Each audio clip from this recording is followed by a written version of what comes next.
තෙරුවන් සරණයි ශ්‍රද්ධාවන්ත පින්වත් ඔබ සියලු දෙනාට. පින්වත්නි, සැමසිත සුවපත් කරන්නට ලෝතුරු ශ්‍රී සද්ධර්මය මුළුලොවටම බෙදා හරින බෞද්ධ නාලිකාවේ කුරුණෑගල මධ්‍යස්ථානයේ මගින් ඔබ වෙත ගෙන එන මේ උතුම් සදහම් දේශනාව මෙලෙසින් ආරම්භ කිරීමටයි මේ සූදානම් වන්නේ. පින්වත්නි, මේ උතුම් සදහම් දේශනාව පැවැත්වීම සඳහා අප සිදු කළ ගෞරවනීය ආරාධනාව පිළිගෙන මේ උතුම් සදහම් මණ්ඩපය වෙත වැඩම කොට පතාල පූජනීය වාරියපොළ විසුද්ධි පින්වත් ස්වාමින් වහන්සේව අප සියලු දෙනාම එක්ව සාදු නාද පවත්වා වන්දනා කරමු. සාදු සාදු සාදු. පින්වත්නි, මේ උතුම් සදහම් දේශනාව මෙලෙසින් ඔබ වෙත ගෙන එන්නට පින්බර දායකත්වය ලබා දෙන්නට යෙදෙන්නේ මාස්පොත කෙලිමුණේ පදිංචි විමලා දිසානායක මහත්මිය විසින්. එසේනම් ඔබ අප කෙරෙහි මෙත් සිතින් මේ උතුම් සදහම් දේශනාව පවත්වන්නට ගෞරවනීය දේශකයන්න් වහන්සේට নমස්කාර පූර්වකව ආරාධනා කර සිටිමු. අවසරයි ස්වාමින් වහන්සේ. සාදු සාදු සාදු. समन्ता चक्रवालेषु अत्रा गच्छन्तु देवता सद्धम्मं मुनिराजस्स सुनन्तु संग मोक्खदं ධම්මස්සවන කාලෝ අයං භදන්තා ධම්මස්සවන කාලෝ අයං භදන්තා ධම්මස්සවන කාලෝ අයං භදන්තා. නමෝ තස්ස භගවතෝ අරහතෝ සම්මා සම්බුද්දස්ස. නමෝ තස්ස භගවතෝ අරහතෝ සම්මා සම්බුද්දස්ස.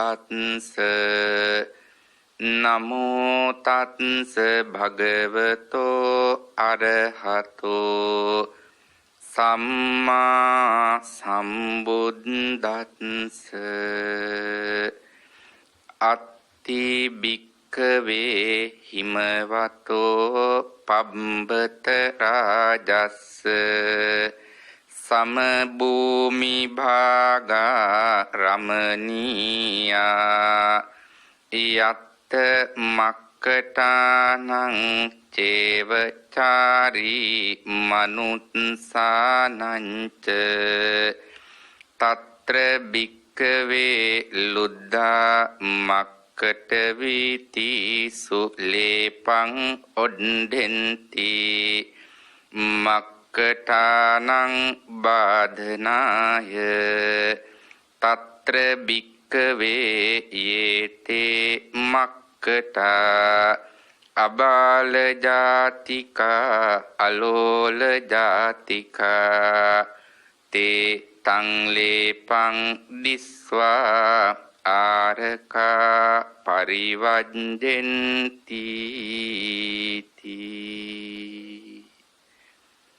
සදහවත් ගුණ සම්පන්න කාරුණික වාසනාවන්ත පින්වතුනි, තුන් ලෝකාග්‍ර දස බල ශාන්තිනායක ලෞතුරා බුදුරජාණන් වහන්සේ ලෝකවාසී සත්වග කෙරෙහි ඊ타ම අනුකම්පාවෙන් දේශනා කොට වදාළ ලෞතුරා ශ්‍රී සද්ධර්මය ශ්‍රවණය කරන්න සූදානම් වෙන මොහොත ධර්ම ශ්‍රවණය කරන්නේ උතුම් නිවන් දොරටු විවර කරගන්නවා කියන උදාරතර චේතනාව ඇතිව යම් කෙනෙක් නිවන් දොරටු විවර කරගන්නට නම් හොඳට සිහිනුවන උපදවලා කටයුතු කරන්න ඕනේ. කෙටි වේලාවක් තුල සිද්ධ කරන මේ ධර්ම දේශනාවට සවන් දෙන පින්වත් ඔබ හැම දෙනාගේම සිත් සතන් වල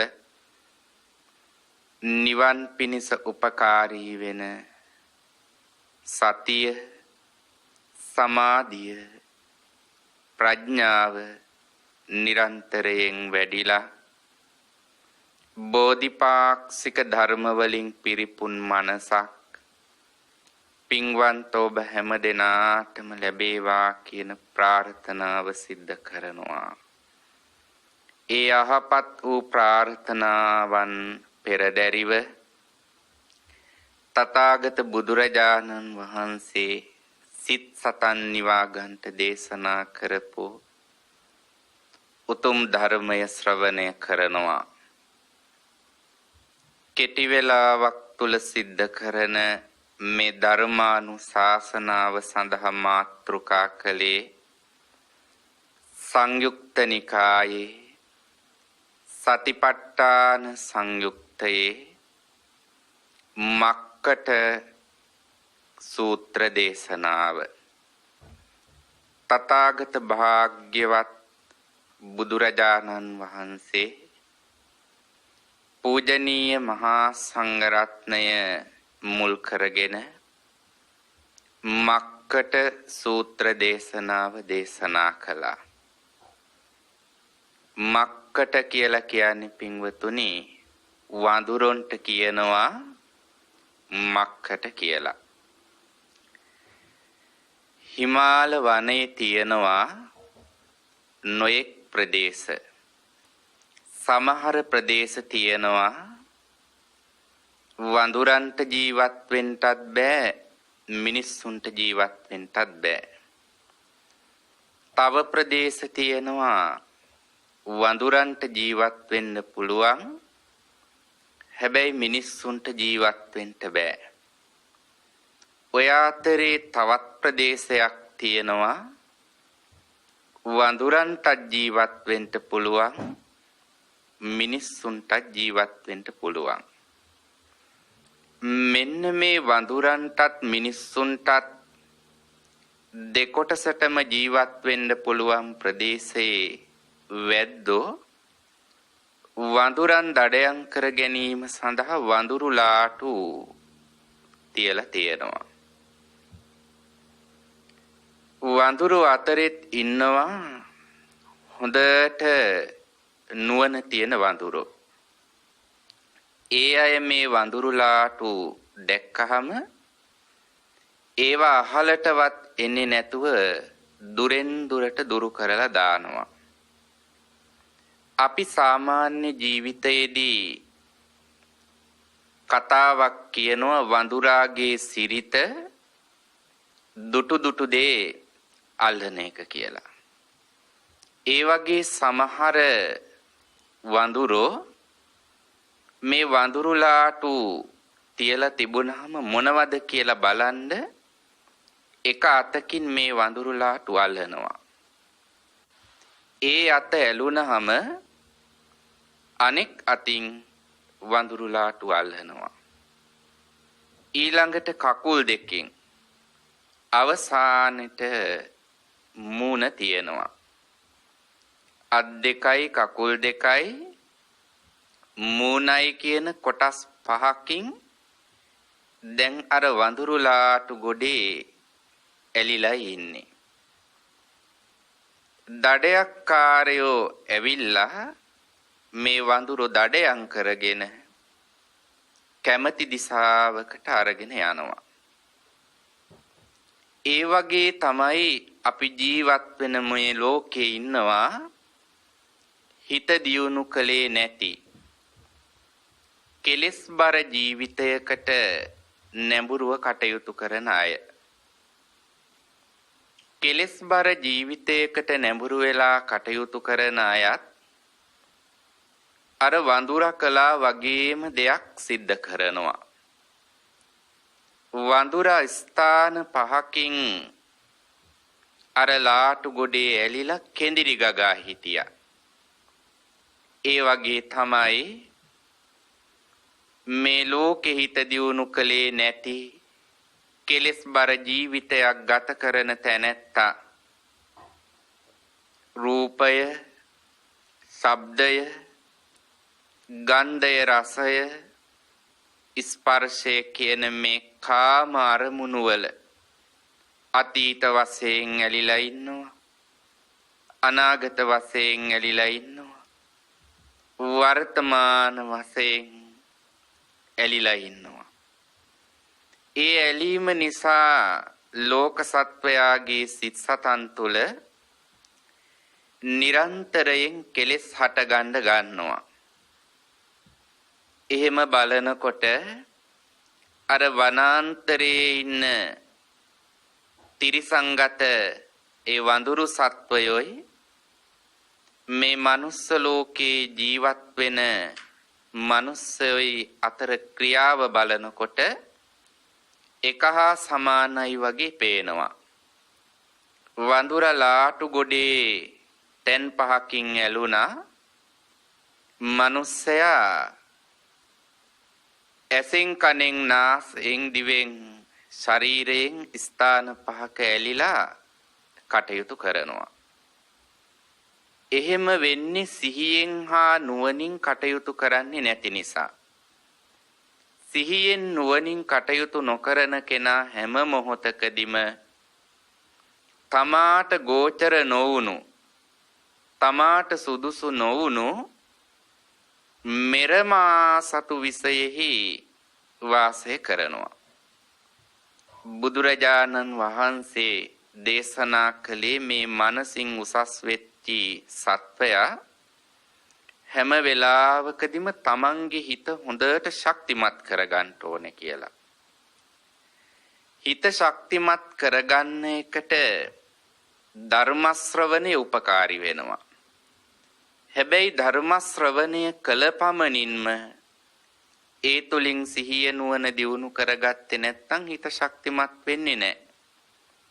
අපි දැකලා තියෙනවා සමහර ධර්ම දේශනා ශ්‍රවණය කරනකොට මව්පියවරු මුල ඉඳලා අග දක්වාම ධර්ම දේශනාව ලියනවා.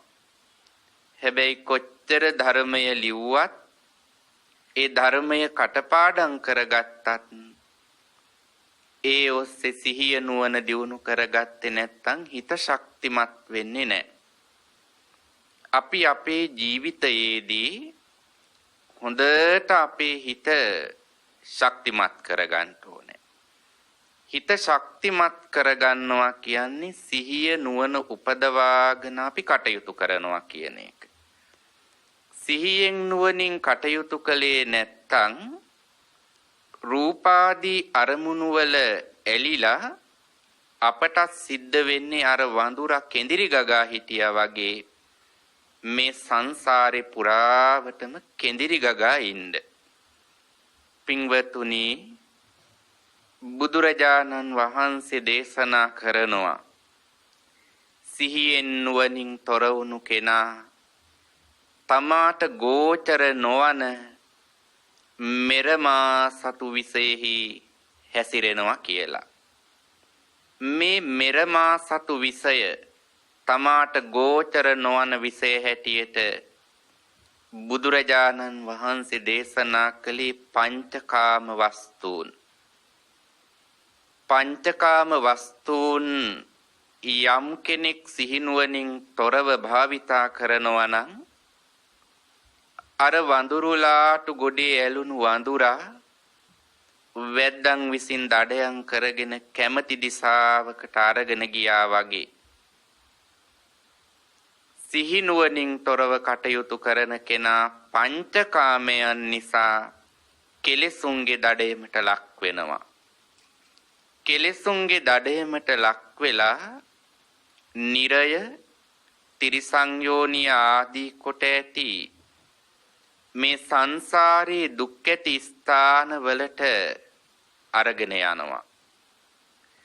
පින්වතුනි, පංචකාම වස්තුන් බුදුරජාණන් වහන්සේ හීන ධර්ම හැටියට දේශනා කළා. හීනයි කියලා කියන්නේ බොහොම පහත් කියන එක.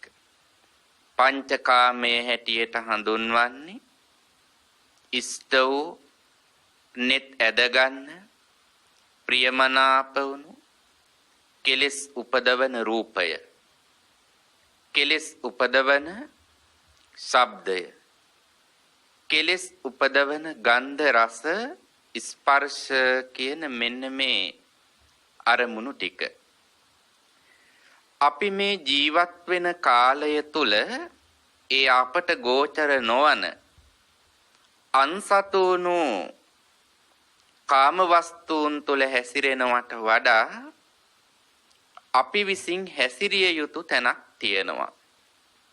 ඒ හැසිරිය යුතු භූමිය බුදුරජාණන් වහන්සේ දේශනා කරනවා තමාගේ පියාසතු භූමිය හැටියට. ඒ තමාගේ පියාසතු භූමිය හැටියට බුදුරජාණන් වහන්සේ දේශනා කළේ සතර සතිපට්ඨානය. පින්වත්තුන්ලා අහලා තියෙනවා කායානුපස්සනා සතිපට්ඨානය, වේදනානුපස්සනා සතිපට්ඨානය, චිත්තානුපස්සනා සතිපට්ඨානය හා ධම්මානුපස්සනා සතිපට්ඨානය හැටියට. සතිපට්ඨානය හඳුන්වනවා පියාසතු විෂය කියලා. නැත්නම් Tamanට ගෝචර වුණු විෂය හැටියට හඳුන්වනවා. අපි විසින් අපට ගෝචර නොවුණු දෙයක් සොයන්ට ගියපුවම ඒ හැම තැනම දුක තමයි ඇති වෙන්නේ. හැබැයි අපි අපිට ගෝචර වන දෙයක් හොයන්ට උත්සාහවත් වෙනවා නම් ඒ හැම තැනකදීම අපට සැප ලැබෙනවා.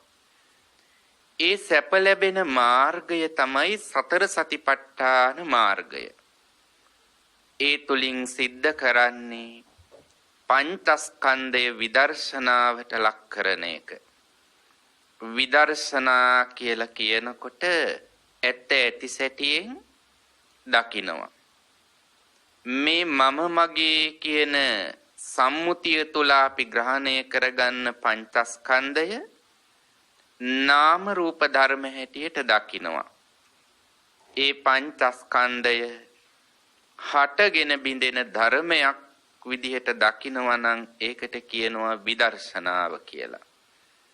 විදර්ශනාව තුලින් තමයි යථාවබෝධය යම් කෙනෙකුට ඇති වෙන්නේ. යමක් පිළිබඳව නිවැරදි අවබෝධයක් යම් කෙනෙකුට ඇති වෙන්නේ විදර්ශනාව තුලින්. ඒ විදර්ශනාව කියලා කියන්නේ රූප වේදනා සංඥා සංස්කාර විඥාන කියන මේ ස්කන්ධ පංචකය නුවණින් දකිනවට. යම් කෙනෙක් රූපස්කන්ධය නුවණින් අරමුණු කරනවට කියනවා කායානුපස්සනා සතිපට්ඨානය වඩනවා කියලා. කාය කියලා කියන්නේ රූපකාය, රූපස්කන්ධය. රූපස්කන්ධයේ විදර්ශනාවට ලක් කරනවට කියනවා කායානුපස්සනා සතිපට්ඨානය වඩනවා කියලා. ඊළඟට පංචස්කන්ධයේ තියෙනවා වේදනාස්කන්ධය.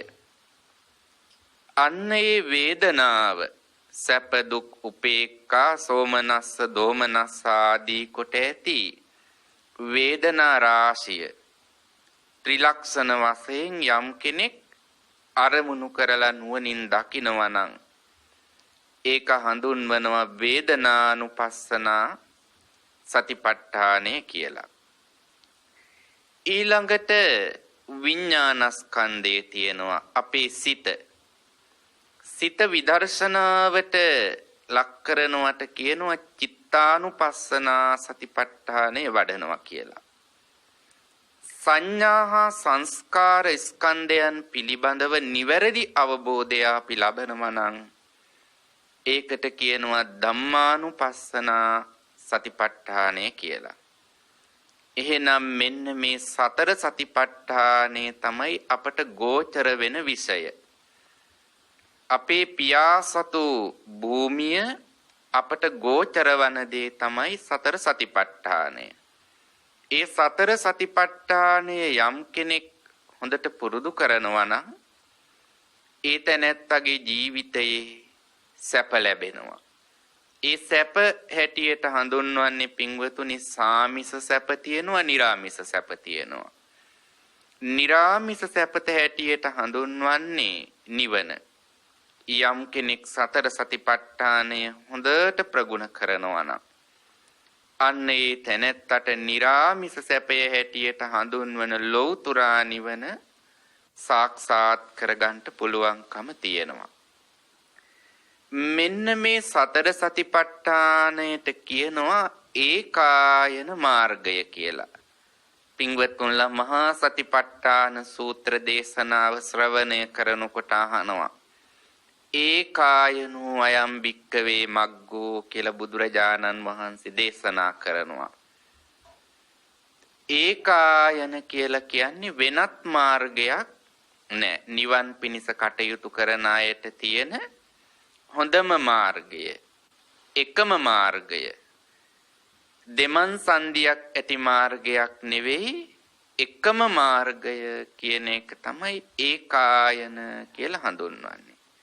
මග්ගෝ කියලා කියනවා නිවන් පිණිස උපකාරී වෙන, නිවනට නැඹුරු වුණ, නිවන් පිණිස කටයුතු කරන අය අනුගමනය කරන මාර්ගයට කියනවා ඒකායන මාර්ගය කියලා. මෙන්න මේ ඒකායන මාර්ගය සහිත සතර සතිපට්ඨානය යම් කෙනෙක් අනුගමනය කරනවා නම් අන්න ඒ තැනැත්තාගේ සිතේ හටගන්න විසම ලෝභාදී කෙලෙස් වලින් හිත පිරිසිදු වෙනවා. භාග්‍යවතුන් වහන්සේ දේශනා කරලා තියෙනවා සත්තානං විසුද්ධියා, ලෝක සත්වයාගේ විසුද්ධිය පිණිස උපකාරී වෙනවා. ඒ විසුද්ධිය කියලා කියන්නේ පින්වතුනි ක්ලේශ ධර්මයන්ගෙන් සිත් සතන් පවිත්‍ර කරගන්න පුළුවන්කම ලැබෙනවා. ඒ වගේම තමයි අපේ සිත් සතන් නිරන්තරයෙන්ම මානසිකව තැවෙනවා. මානසික තැවීම එක්ක මානසික රිදීම් එක්ක අපි නිතර ජීවත් වෙනවා. ඒ මානසික රිදීම් ඇති වෙන්නේ අපි අකමැති අරමුණු අපේ මනසට ආවහම. යම් කෙනෙක් සතර සතිපට්ඨානය හොඳට පුරුදු කරනවා නම් මානසික තැවීම හැටියට හඳුන්වන ශෝකය දුරු කරගන්න පුළුවන්කම තියෙනවා. ඒ විතරක් නෙමේ තැවීම ඉවසා ගන්නට බැරුව අපි අපේ මනසින් ඒ වේදනාව දරා ගන්න බැරුව සමහර වෙලාවකදී හඬනවා, විලාප දෙනවා. මෙන්න මේක හඳුන්වනවා පරිදේවය කියලා. ශෝකය හා පරිදේවය කියන මෙන්න මේ ධර්ම දෙක දුරු කරන්නට පුළුවන්කම තියෙනවා සතර සතිපට්ඨානය පුරුදු කරනවා නම්. සතිය කියනවා සිහිය, ප ဋ ඨාන කියනවා පිහිටවනවට.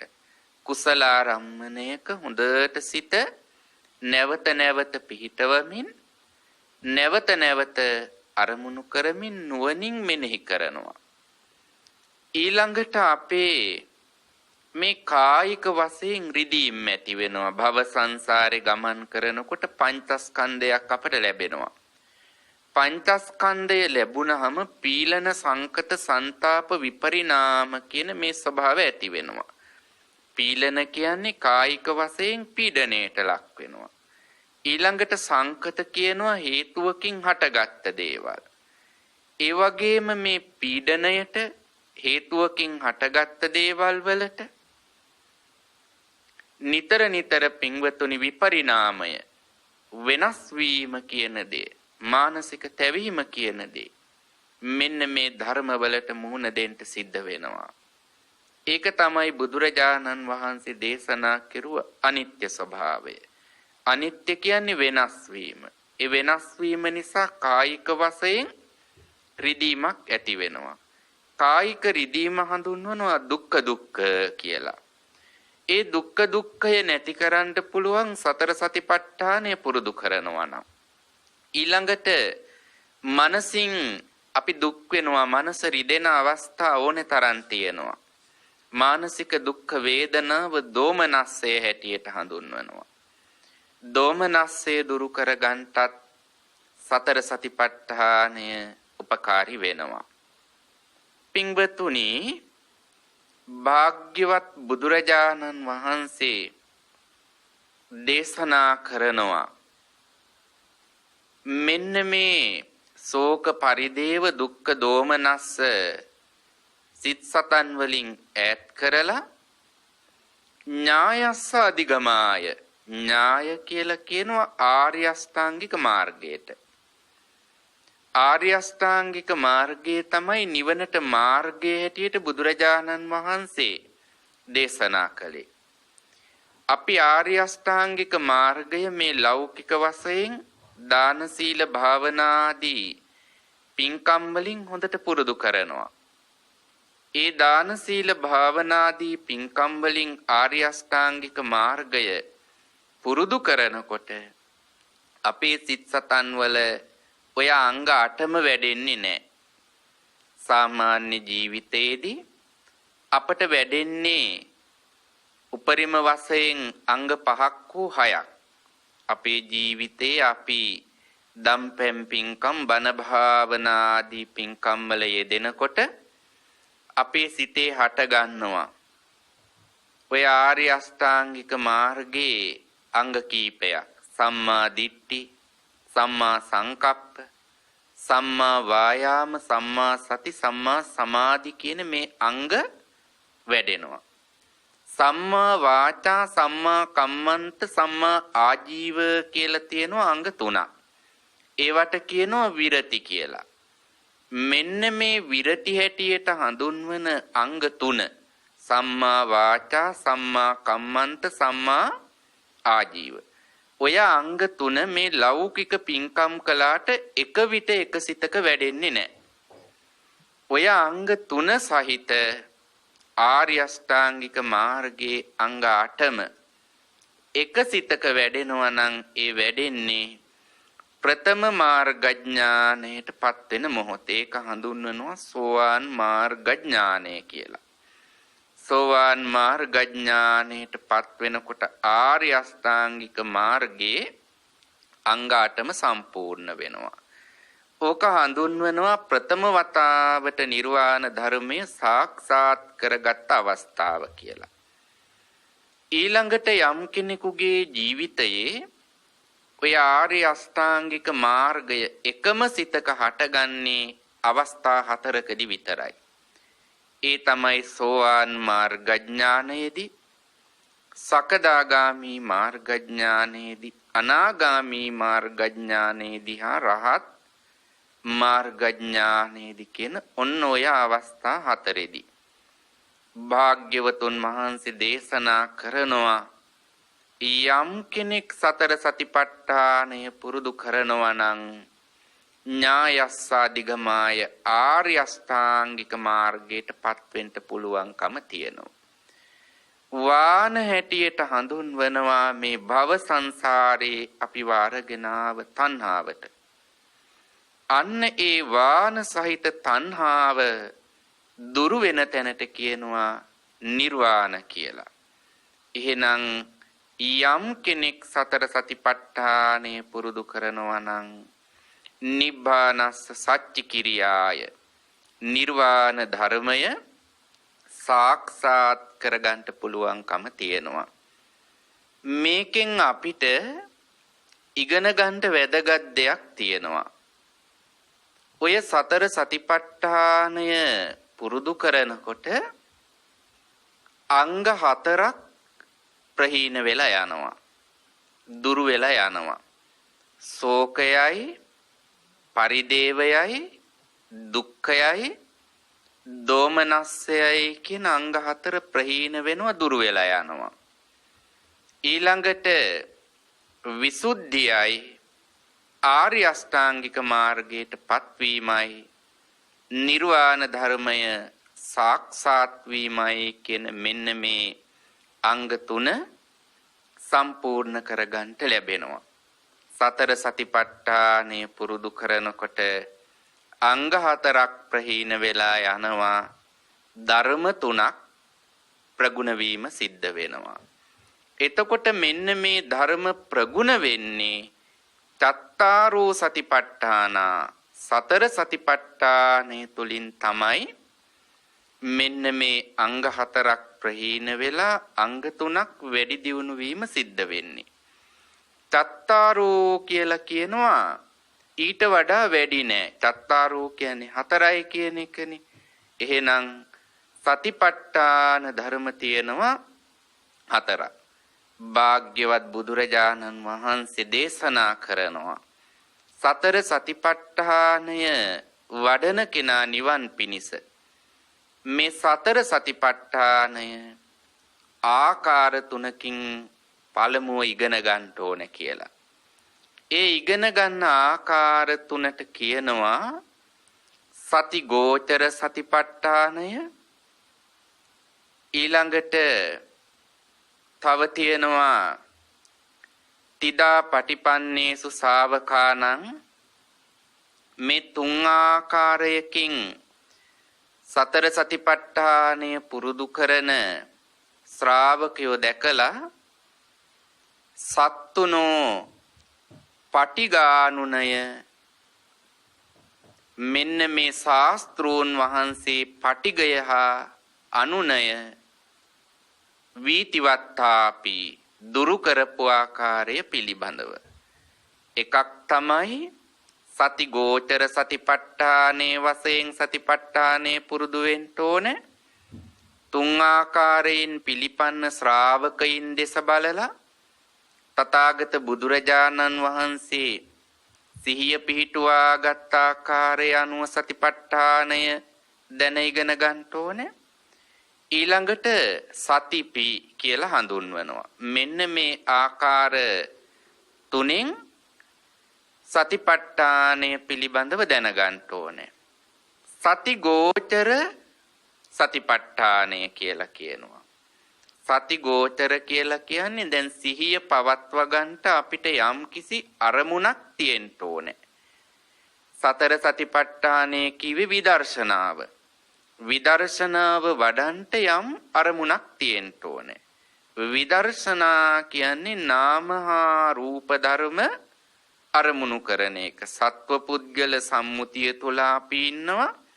ඒ සම්මුතියෙන් බැහැර වෙලා සත්ව පුද්ගල සම්මුතිය රූප හා නාම ධර්ම හැටියට දකිනවා.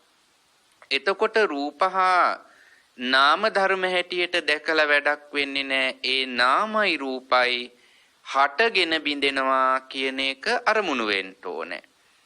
එහෙමනම් සති ගෝචර සතිපට්ඨානය කියලා කියන්නේ සිහිය පවත්වා ගැනීම සඳහා අපි මේ නාම රූප ධර්මවල හට ගැනීම බිඳීම කියන තැන් තමයි අරමුණු කරන්නේ.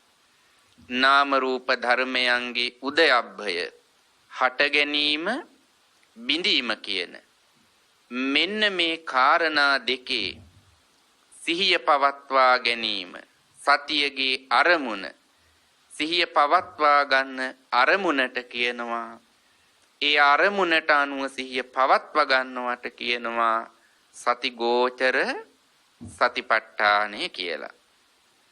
ඊළඟට තුන් ආකාරයකින් පිළිපන්න ශ්‍රාවකයින් දෙස බලලා තථාගත බුදුරජාණන් වහන්සේ සිහිය පවත්වා ගත් ආකාරයක් තියෙනවා. අපේ පින්වතුන් ධර්ම ශ්‍රවණය කරනවානේ. ධර්ම ශ්‍රවණය කරනකොට සමහර කෙනෙක් ඊටාම හොඳට බණ අහනවා. හැබැයි තවත් සමහර කෙනෙක් හොඳට ධර්ම ශ්‍රවණය කරන්නේ නැහැ. සමහර තැන්වල ධර්ම දේශනා කරනකොට ශ්‍රවණය කරන සමහර අයගෙන් දේශනාවට බාධාවක් නැති වෙනවා. දැන් අපි වගේ කෙනෙක් ධර්ම දේශනා කරනකොට පින්වතුන්ලා හොඳට ධර්ම ශ්‍රවණය කරනකොට අපේ සිතේ සතුටක් ඇති වෙනවා. හැබැයි පින්වතුන්ලා ධර්ම දේශනාවට බාධාවක් වෙන විදිහට හැසිරෙනවා නම් අපේ සිතේ ද්වේෂයක් ඇති වෙනවා. තථාගත බුදුරජාණන් වහන්සේ ශ්‍රාවකයාගේ සිත සකස් කර ගැනීම සඳහා ධර්ම දේශනා කරනවා. ඒ ධර්ම දේශනා කරනකොට ධර්ම දේශනාව යම් කෙනෙක් හොඳින් ශ්‍රවණය කළා කියලා බුදුරජාණන් වහන්සේ රාගයක් සතුටක් ඇති කරගන්නේ නැහැ. ඒ වගේම යම් කෙනෙක් ධර්ම ශ්‍රවණය කළේ නැහැ කියලා බුදුරජාණන් වහන්සේ සිතේ පටිගයක් ඇති කරගන්නේ නැහැ. අන්න ඒ රාගයයි ද්වේෂයයි ඇති නොවන විදිහට බුදුරජාණන් වහන්සේ සිහිය පවත්වා ගන්නවා, නුවණ පවත්වා ගන්නවා. ඒක තමයි බුදුරජාණන් වහන්සේ සිහිය පවත්වා ගත්ත පළවෙනි ආකාරය. ඊළඟට තවත් තැනක බුදුරජාණන් වහන්සේ ධර්ම දේශනා කරනවා. ඒ ධර්ම දේශනා කරනකොට කෙනෙක් හොඳට ධර්ම ශ්‍රවණය කරනවා.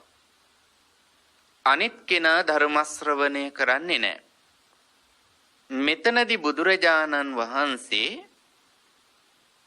අර ධර්ම ශ්‍රවණය කරන කෙනා පිළිබඳවත් නොකරන කෙනා පිළිබඳවත් උපේක්ඛාවක් ඇති කරගන්නවා.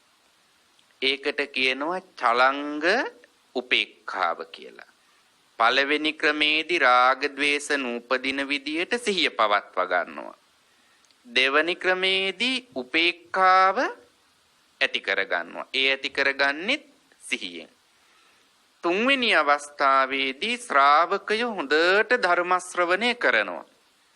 ඒ ධර්ම ශ්‍රවණය කරනකොට බුදුරජාණන් වහන්සේ තමන් වහන්සේගේ සතුට ප්‍රකාශ කරනවා.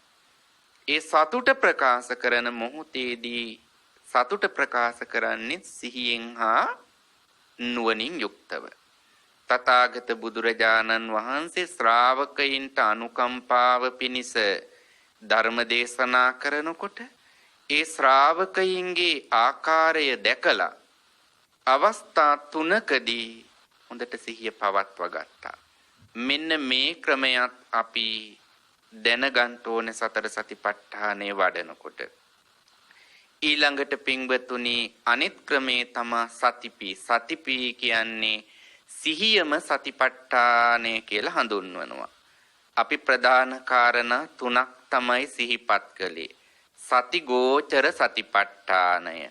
සතියගේ අරමුණ සිහියට ඒ සිහිය පවත්වා ගැනීමට උපකාරී වෙන ආරම්මණයේ සිහිය පවත්වා ගැනීම. ඊළඟට තුන් ආකාරයකින් පිළිපන්න ශ්‍රාවකයින් දෙස බලලා තථාගත බුදුරජාණන් වහන්සේ සිහිය පවත්වා ගත් ආකාරය. අනිත් එක තමයි සිහියම සතිපට්ඨානයයි කියලා දේශනා කරනවා. මෙන්න මේ ආකාර තුනෙන් අපි සතර සතිපට්ඨානය හොඳට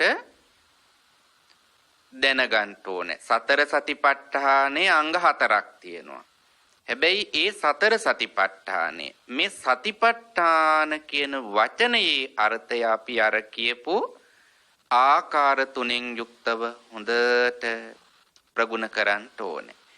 එහෙම ප්‍රගුණ කරපු කෙනාට කායානුපස්සනා සතිපට්ඨානය, වේදනානුපස්සනා සතිපට්ඨානය, චිත්තානුපස්සනා සතිපට්ඨානය හා ධම්මානුපස්සනා සතිපට්ඨානය කියන මෙන්න මේ සතිපට්ඨානයන් පුරුදු කරන්න පුළුවන්. කායානුපස්සනා සතිපට්ඨානයේ කිවි රූපස්කන්ධය විදර්ශනාවට ලක් කරන ආකාරය. කායගත සතිය කියනවා සමත වශයෙන් රූපස්කන්ධය අපි වඩනවා පුරුදු කරනවා. කායානුපස්සනා කියනවා විදර්ශනා වශයෙන් අපි රූපස්කන්ධය අරමුණු කරනවා පුරුදු කරනවා.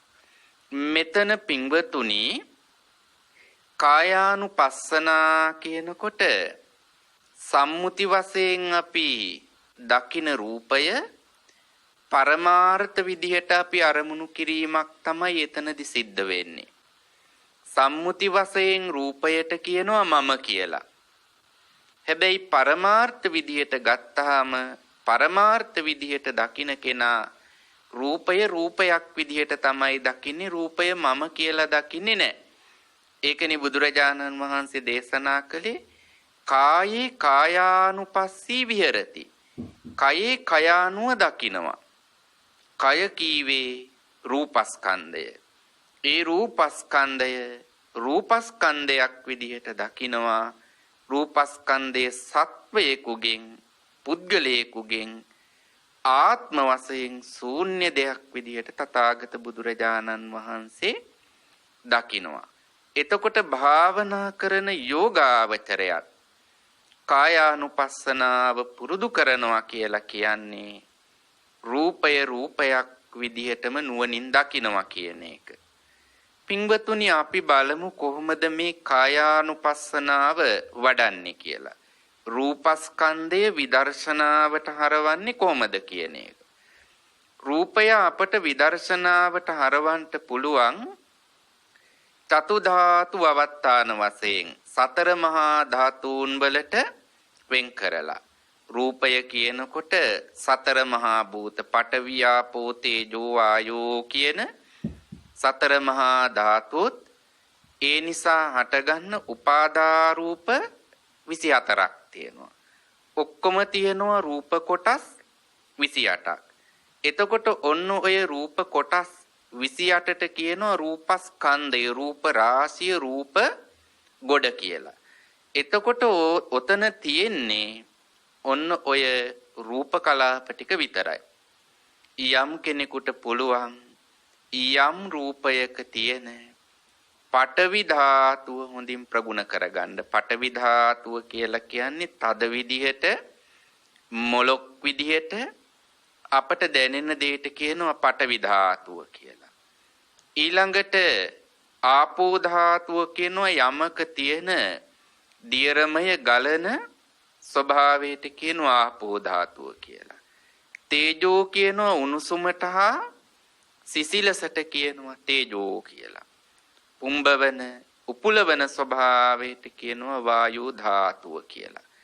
අපිට පුළුවන් පළමුව මෙන්න මේ සතර මහා ධාතුන් ටික එකින් එකට වෙන් කරගන්න. මේ තද බව තියෙනවා නම් එතන පඨවි ධාතුවයි. ඊළඟට ගලන වැగిරෙන බව තියෙනවා නම් ආපෝ ධාතුවයි ආදී වශයෙන් සතර මහා ධාතුන් වෙන් කරලා හඳුනා ගන්නට පුළුවන්. ඊළඟට අපිට ඔය සතර මහා ධාතුන් වෙන් කරගත්තාම අපේ මේ ශරීරයේ තියෙන කුණප කොට්ටාස. ඒ කුණප කොට්ටාස අතරින් ඔය දෙතිස් කුණප කොට්ටාස අතර පළවෙනි කුණප කොට්ටාසේ තමයි කේසා කියලා හඳුන්වන්නේ. කේසා කියලා කියන්නේ අපේ මේ හිස මත පිහිටලා තියෙන කේස ධාතුව.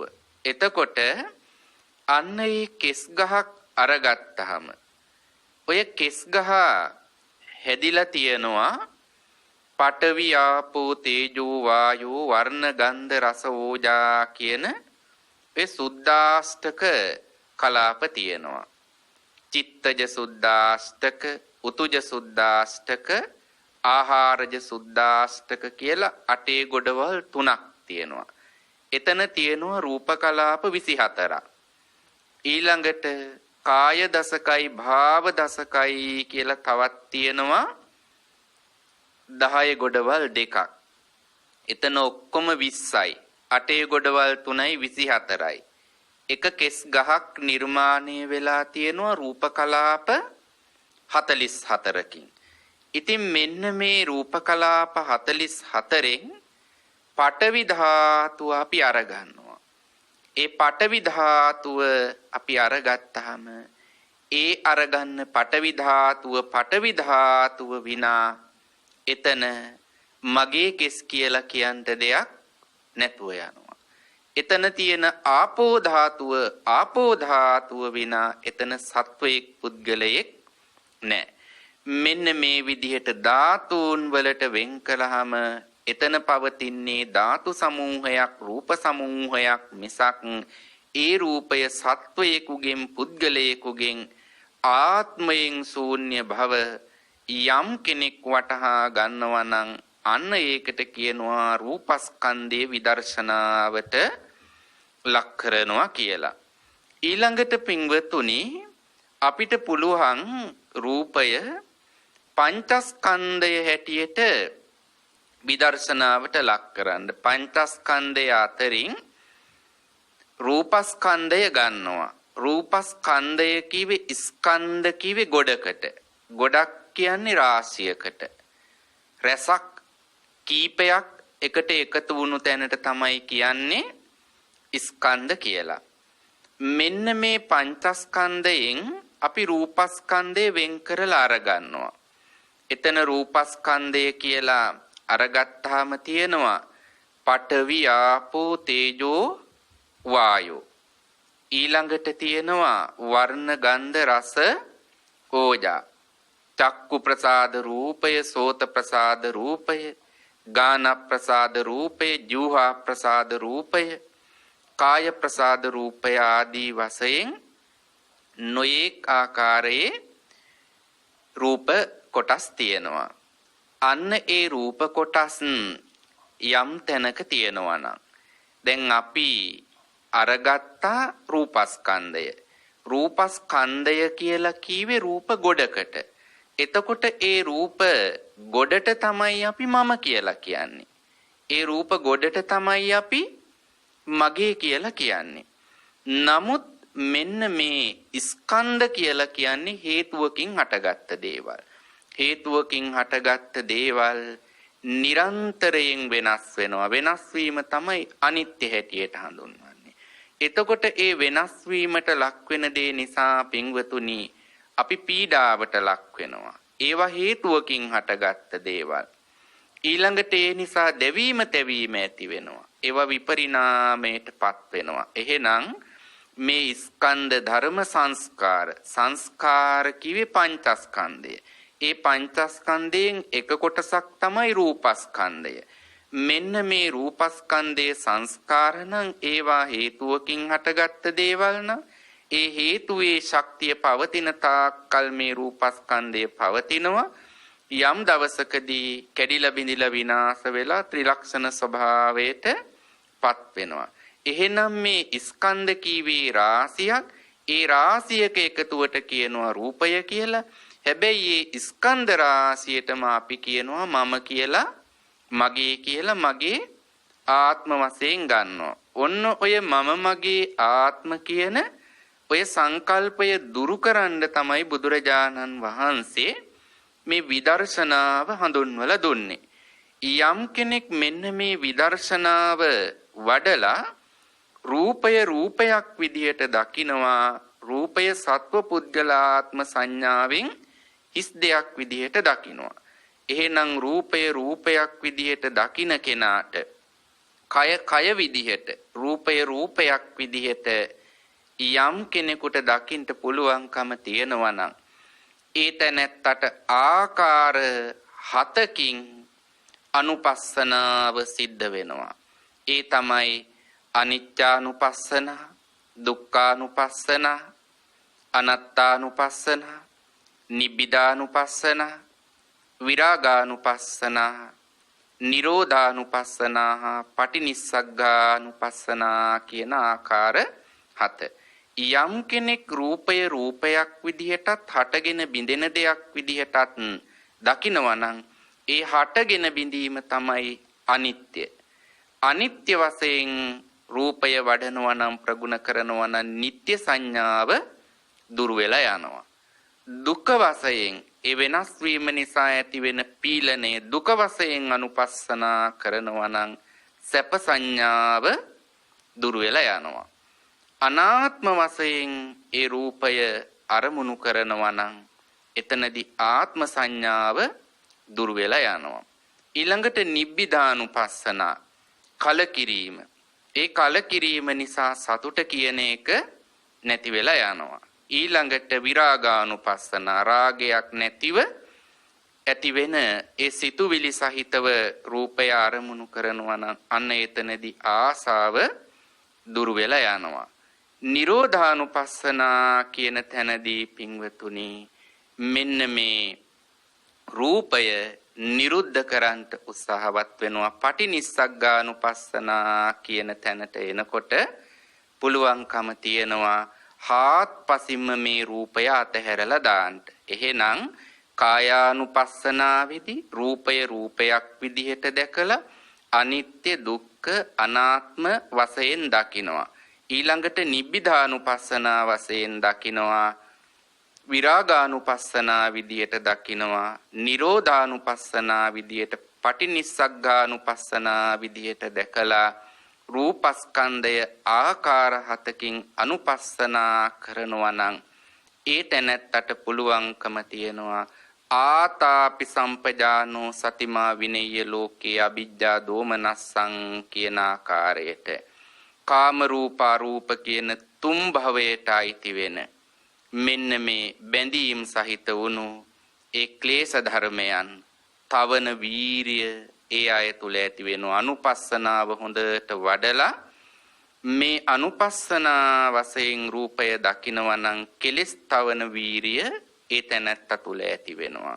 ඊළඟට විමර්ශන ප්‍රඥාව ඇති වෙනවා. සම්පජානේ කියන්නේ විමර්ශන ප්‍රඥාව. රූපය රූපයක් විදියට දකින කෙනා නියම විදිහටම රූපය හටගෙන බින්දෙන දෙයක් විදිහට දකිනවා. ඒ තුලින් සිහියක් හොඳට වැඩි දියුණු වෙනවා. සිහිය වැඩි දියුණු වුණාට පස්සේ ලෝභ ද්වේෂ අවිජ්ජා දෝමනස්ස කියන මේ හීන වූ ලාමක වුණු රාග ද්වේෂ කියන ධර්ම ප්‍රහීන කරලා කෙලෙස් අඳුරින් අත මිදිලා ලෝතර අමා මහ නිවනටපත් වෙන්න පුළුවන්කම තියෙනවා.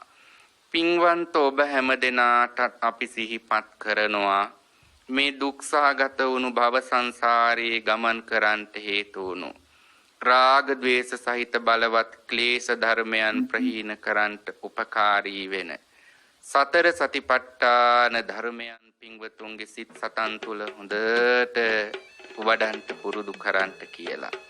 අපිට රූපස්කන්ධය ආරමුණු කරගෙන රූපය රූපයක් විදිහට දකිනවා වගේම වේදනා සංඥා සංස්කාර විඥාන කියන මේ ස්කන්ධත් අරන් වේදනාව වේදනාවක් එතන සත්ව පුද්ගලාත්ම වශයෙන් ශුන්‍යයි කියලා දකින්න පුළුවන්. සංඥා සංස්කාර සහිත ධම්ම එතන ධම්ම සමූහයක් පමණයි සත්ව පුද්ගලාත්ම සංඥාවෙන් ශුන්‍යයි කියලා දකින්න පුළුවන්. සිත සිතක් විදිහටම දැකලා සත්ව පුද්ගලාත්ම සංඥාව දුරු කරන්නට පුළුවන්. ඒ සත්ව පුද්ගලාත්ම සංඥාව අපි තුල තියෙනකන් අපි මේ භවයේ ගමන් කරනවා. හැබැයි ඒ සංඥාව අපි තුලින් ඈත් වෙනවා නම් එදාට පින්වත් ඔබ අප හැම දෙනාටම පුළුවන්කම තියෙනවා වානාය නික්ඛත්තං ඒ වානේ හැටියට හඳුන්වන තෘෂ්ණාව නැති තැන නිර්වාණය සාක්ෂාත් කරගන්නට. ඒ උතුම් නිවනින් සැනසීම පින්වත් ඔබ හැම දෙනාටම ඊටාම ඉක්මනින් උදා වේවා කියන ප්‍රාර්ථනාව සිද්ධ කරනවා. ඒ යහපත් වූ ප්‍රාර්ථනාවත් එක්ක අද මේ ධර්ම දේශනා පින්කමේ දායකත්වයෙන් කටයුතු කරනවා. කෙලිමුනේ මාස්පොත පදිංචි විමලා දිසානායක නෝනා මහත්මනිය විසින් මේ පින්කමේ අරමුණ අභාවයටපත් වුණු කේ දිසානායක පියාණන් ඇතුළු පවුලේ මියගිය සියලුම ඥාතීන්ට පින් අනුමෝදන් කරන්න. පින්වතුන්ගේ නමින් මිය පරලොව ගිය සියලු ඥාතීන්ට මේ පින් අනුමෝදන් වේවා. දුක් සහගත වුණු සසර ගෙවාගෙන අමා මහ නිවනින් සැනසේවා කියන ප්‍රාර්ථනාව සිද්ධ කරනවා. සෙත් ප්‍රාර්ථනා කරනවා විමලා දිසානායක මෑණියන්ට විමල රත්න දිසානායක පියාණන් ඇතුළු පින්වන්ත ඔබ හැම දෙනාටම නිදුක් බව නිරෝගී සුවය ප්‍රාර්ථනා කරනවා. මේ අලුත් අවුරුද්දේ පින්වත් ඔබ හැම දෙනාම මහානීය පින්කමක් සිද්ධ කරගත්තා. ලෝකේ පවතින උතුම්ම දානේ ධර්ම දානමය පින්කමකට සහ සම්බන්ධ වෙලා රැස් කරගත් ප්‍රමාණ කුසල දහම් පෙළහර ඔබ සෑම සියලු දෙනාටම ගාම්භීර චතුරාර්ය සත්‍ය ධර්මාවබෝධය තුලින් ලබන ලෝතුරා අමා මහ නිවන් සුව පිණිසම වේවා කියන ප්‍රාර්ථනාව ආශිර්වාදයේ සිද්ධ කරනවා. හැම දිනාටම තුනුරුවන් පිහිටයි. ආකාසට්ටා ච බුම්මට්ටා දේවා නාග මහින්దికා පුඤ්ඤන්තං අනුමෝදිත්වා චිරං රක්칸තු බුද්ධ ශාසනං. ආකාසට්ටා ච බුම්මට්ටා දේවා නාග මහින්దికා පුඤ්ඤන්තං අනුමෝදිත්වා චිරං රක්칸තු බුද්ධ දේශනං. ආකාසට්ටා ච බුම්මට්ටා දේවා නාග මහින්దికා පුඤ්ඤන්තං අනුමෝදිත්වා චිරං රක්칸තු ත්වං සදාති. සාදු සාදු සාදු. පින්වත්නි, පුරා හෝරාවකට ආසන්න කාලයක් ඔබටත් මටත් ධර්මයෙන් අනුශාසනා කළ පූජනීය වාරියපොළ විසුද්ධි පින්වත් ස්වාමින් වහන්සේට නිදුක් නිරෝගී චිරජීවනයත් උන්වහන්සේ ප්‍රාර්ථනීය බෝධියකින් ඒ උතුම් චතුරාර්ය සත්‍ය ධර්මය අවබෝධය පිණිසත් අප විසින් රැස් කරගන්නට යෙදුණු සියලු කුසල් උන්වහන්සේට සාදු නහද පවත්වා අනුමෝදන් කරමු. සාදු සාදු සාදු.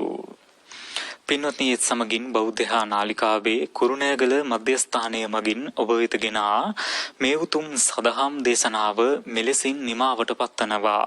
ධර්ම ශ්‍රවණය කළ ඔබ සියලු දෙනාට මේ ගෞතම බුදුසසුනේදීම ඒ උතුම් චතුරාර්ය සත්‍ය ධර්මය අවබෝධ වේවා. තෙරුවන් සරණයි.